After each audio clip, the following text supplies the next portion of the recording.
Now, with the January transfer window fast approaching, teams are starting to make moves already. Roma will begin preparing a proposal for Manchester United forward Joshua Zirkzee in the next 24 hours. That's according to Sky Italy. The Italian club would prefer to sign him initially on loan with a right to buy if certain conditions are met. Now, we reported this month that United are aware of Roma's interest, but are not thought to be actively looking to sell Zirkzee when the window opens. He's recently made an impact in the team.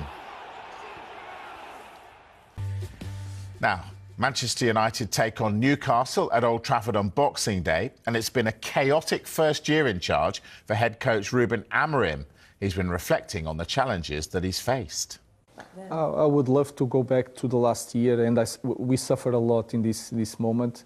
I will do things so much different. I think I learned more in this year than I learned in the other 5 as a manager. I will do so many things in a different way, not just the way we in everything, but also on the pitch, the way we play the game. So I think that is a good thing, no matter what's happened. In the future, I learned so much, and I'm a different manager today. It's hard to point one thing, but to take all the value of the squad that I had last year maybe was not the right choices all the time. So I have an idea. I watched the games from last season to understand different things. So I'm a different manager today. I will do maybe 75% of the things different, but the key things, the red lines would be the same. I think I'm a better manager now. Well, you can see Manchester United against Newcastle on Boxing Day, 7 o'clock over on Sky Sports Premier League. Don's here. Newcastle loving this, Don. I tell you what, though, I think he's spot on. You know, I remember me and Stevie having the debate when he was rumoured to be leaving about 6 months ago. I never thought Bruno Fernandes was the problem. The debate was, do they try and get 100 million for him, try and replace him? I think what Amorim's saying there is absolutely spot on. He is the big fish there. He's got the character that demands the ball. His personality is that way. I think he's come on a long way. But since he's not there tomorrow, Don. He's not there for Boxing Day, Don. That's the point, isn't it? It's quite depressing. Yeah. Your manager's coming out and going, whoa, this is terrible news. Well, I think what you can label at Ruben Amorim from the very start is he's always been very honest.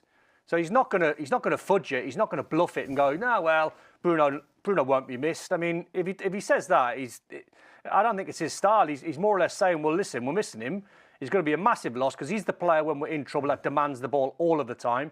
He's like the kid in the school park. He takes free kicks, he takes corners, he scores goals, does everything. So now what I think Amorim's saying is, right, who's got the character, who's got the bottle, and who wants to step up and try and replace him if they can? Does that work with players, Stevie? No. Oh. I don't get this. I mean, seriously, don't talk about how honesty is. How about just keep your mouth closed? OK, Bruno's not playing. What's the answer? Well, I'm sure we'll miss him, but we're going to have to figure it out. That's it. And in fact, I please hope and pray that he didn't give all that spiel to the players. Well, the players can hear. Because no, he said at the start, this is what I told the players. Right. So basically, he sat all the players down and said, is there any point in us turning up? Because he takes all the free kicks, he scores all the goals, he does that, he's the one that sorts out. I mean, everybody else, we're sunk, aren't we? I mean, what's that all about?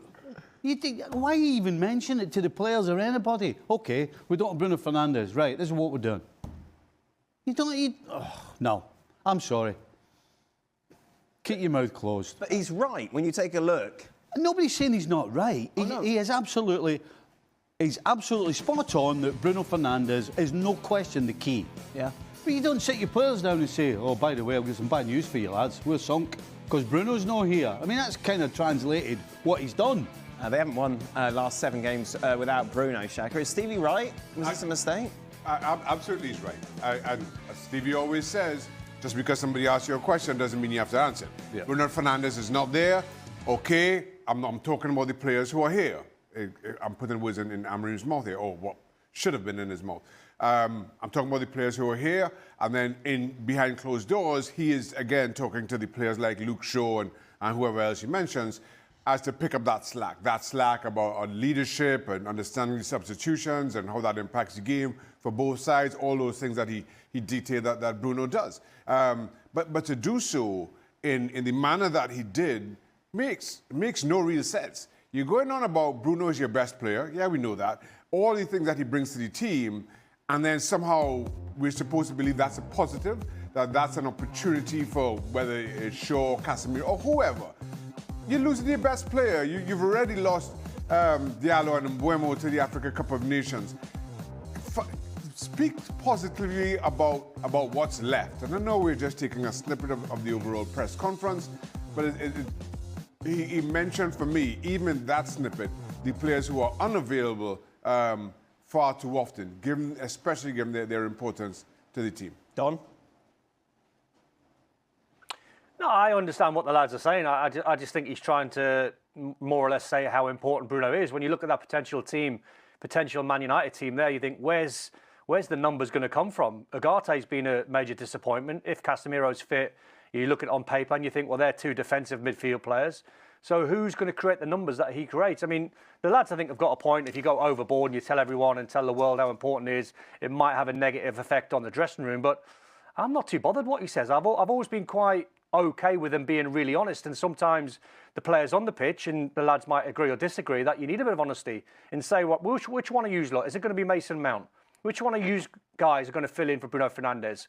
Who's going to take the corners and the free kicks and get the assists and get the goals? Which one's it going to be? So put it on the players. I don't mind that. So would that inspire you, Don? If you're Luke Shaw and you're hearing that, you're thinking, right, now's the time for me to really step up? But as a professional footballer, surely you don't need that motivation. Well, if you mention Luke Shaw, I mean, the guy's been there for an awful long time, so he's an experienced player that should know better. Well, that's what I'm saying. Well, I'm only mentioning Luke Shaw because obviously Amorim did. Yeah. Which has always been fair, but I don't think that's in Luke Shaw's character or makeup. He doesn't seem the type to me that would ever wear the armband because he needs to look after his own game. So I think he's mentioned him because he's experienced and wants to be a leader. The same as Martinez, who's just come back from injury. He's potentially a leader. But they're leaders by, or Martinez is a leader by galvanising the players like a Roy Keane would. But Bruno Fernandes does it with his actions. He puts the numbers up there, constantly putting the numbers up there. So, as a Newcastle fan or a Newcastle player, Eddie Howe, whatever, you're looking at that potential 11, you're thinking this is an easy, beatable Man United 11. Let's take a look at the predictions. I have to admit, when I made the predictions, I didn't realise how rubbish United's team was going to be. However, let's take a look. I say 3-3. Everyone else has gone for a Newcastle win. Of course, this game is at Old Trafford. Shaka, I know that initially you said 2-2 and changed your mind. No, it's just some quiet reflection, Dan. That's all it is. And kind of given, again, all the things that Amorim said, it was an easy adjustment to make.